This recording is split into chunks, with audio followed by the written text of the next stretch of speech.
মশা দিয়ে এখন নমরুদ মারা হবে, মানে এইরকম দুর্বল দিয়ে এরকম সবলকে মারা হবে। এখন হলো মশা দিয়ে নমরুদ মারার শতাব্দী, আবাবিল দিয়ে আব্রাহা মারার শতাব্দী।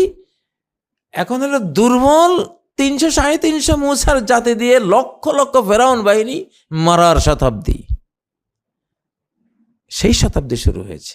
অতএব বাংলাদেশের কোনো ভয় নেই। তবে বাংলাদেশ আমার কাছে মনে হচ্ছে যেন, যেটা আমরা বুঝতেছি কোরআন হাতে নিলেই, যে কিভাবে ধেয়ে আসতেছে বাংলাদেশের দিকে।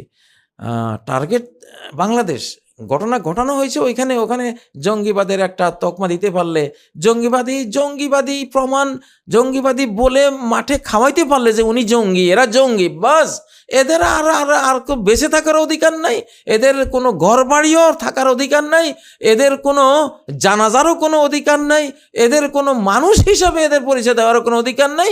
এমন ঘৃণিত করবে ওনারা, ঢোল তাবলা বাদ্য পিটিয়ে, মানে ওরা শেষ। অতএব ওইখানে যদি এই পৌঁছানোটা পৌঁছাতে পারে পাকিস্তানের মসজিদওয়ালাদেরকে, মাদ্রাসাওয়ালাদেরকে, আলিম ওলামাকে, যারা ট্রু মুসলিম ওদেরকে, তো সেটা এনে বাংলাদেশে ওনারা প্রয়োগ করে দিবেন অনায়াসে। সেটাই চাচ্ছেন।